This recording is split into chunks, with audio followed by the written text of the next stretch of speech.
आज हम corporate law के अंतर्गत समापक का अंतिम विवरण खाता पढ़ेंगे। Liquidator final statement of account. निस्तारक को कंपनी के समापन की दशा में ऐच्छिक अथवा अनिवार्य समापन सभी प्राप्तियों तथा भुगतानों को पूरा विवरण तैयार करना होता है। यदि समापन की कार्रवाई 1 वर्ष में पूरी नहीं होती तो उसे प्राप्तियों तथा भुगतानों का विवरण वर्ष में 2 बार न्यायालय को प्रस्तुत करना होता है। समापन की कार्रवाई पूर्ण हो जाने पर निस्तारक को न्यायालय के समक्ष एक अंतिम विवरण प्रस्तुत करना होता है, जिसे समापक का अंतिम विवरण खाता कहते हैं, जिसको liquidator final statement of account कहते हैं। इस विवरण के प्राप्ति पक्ष की ओर संपत्तियों को बेचकर प्राप्त की गई राशि, पूर्ण सुरक्षित लेनदारों से प्राप्त अधिक की राशि तथा अंशधारियों से याचना करके वसूली गई राशि का लेखा किया जाता है। भुगतान पक्ष की ओर निश्चित क्रम में किए गए भुगतानों का उल्लेख होता है। इस खाते के डेबिट पक्ष की ओर टू तथा क्रेडिट पक्ष की ओर बाई शब्द लिखने का प्रचलन है। यह विवरण प्राप्ति तथा भुगतान खाते के रूप में होता है, जिसका विवरण जैसे इस तरह से है। Specimen of liquidator final statement of accounts receipt side में हो गया, और रिसिप्ट और पेमेंट साइड दोनों के 4 कॉलम हो गए। रिसिप्ट में रिसिप्ट साइड और अमाउंट, दूसरी तरफ पेमेंट साइड और अमाउंट। रिसिप्ट साइड में सबसे पहले टू कैश इन हैंड और टू कैश एट बैंक, दूसरा आएगा टू रियलाइजेशन ऑफ एसेट्स,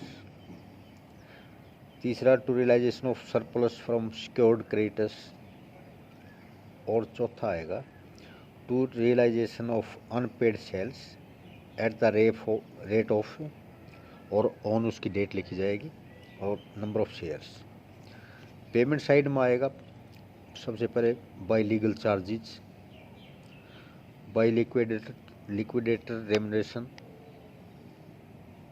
जिसमें 3 तरह से: percentage on amount realise from assets, percentage on amount paid to creditors, percentage amount paid to shareholders, यानी अलग अलग परसेंटेज इसमें दिए हुए होंगे। उसके बाद आएगा बाय लिक्विडेशन कॉस्ट, फिर उसके बाद आएगा by debenture holders and other creditors having a floating charges on the assets, उसके बाद by preferential creditors, by unsecured creditors, by preference shareholders refund of capital, और बाय लास्ट में by equity shareholders refund of capital. ये इसके दोनों side इस पर statement के होंगे।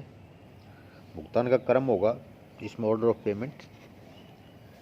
निस्तारक के अंतिम विवरण खाते में भुगतान का क्रम, सबसे पहले कानूनी वे लीगल चार्जेस का भुगतान किया जाएगा, उसके बाद निस्तारक का पारिश्रमिक लिक्विडेटर्स रेम्युनरेशन दिया जाएगा,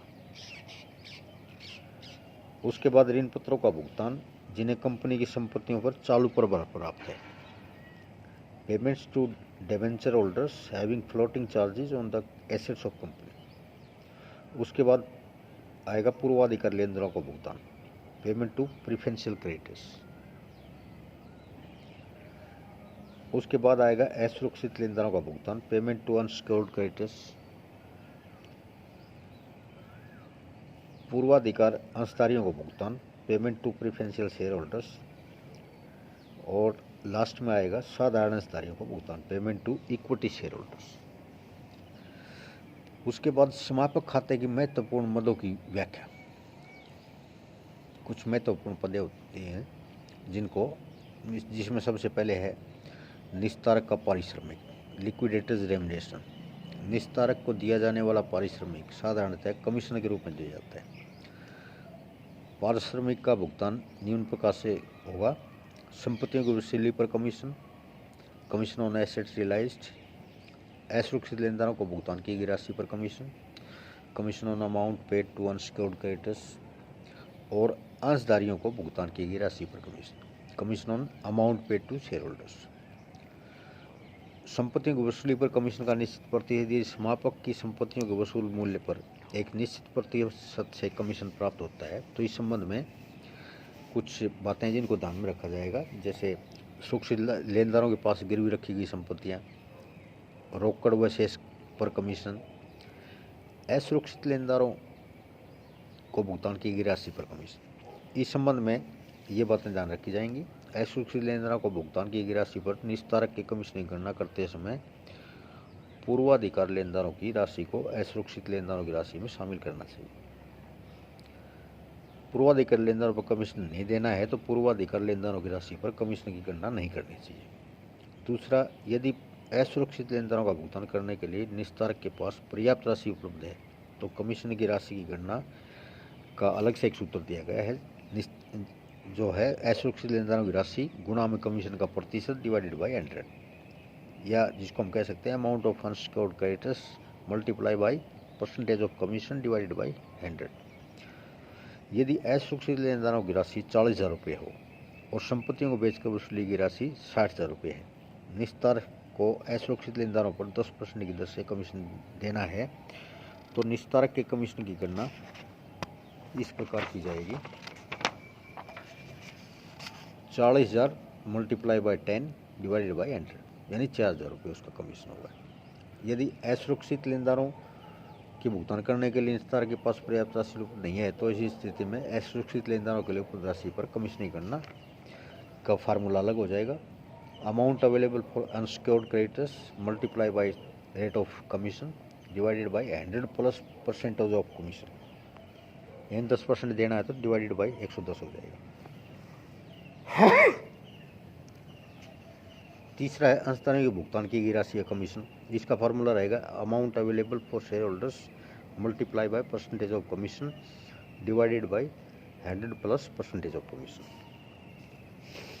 ऋण पत्रों तथा लेनदारों को दिया जाने वाला ब्याज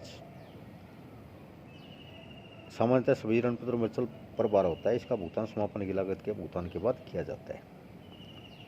असुरक्षित लेनदारों को आंशिक रूप से सुरक्षित लेनदारों की बकाया राशि को भी शामिल किया जाता है। इसके अतिरिक्त संभावित लेनदारों तथा गैर पूर्वाधिकार लेनदारों को भी शामिल किया जाता है। पूर्वाधिकारांश और पूर्वाधिकारांश को लाभांश।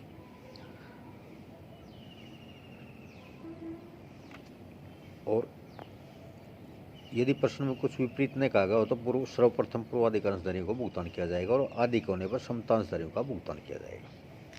Thank you.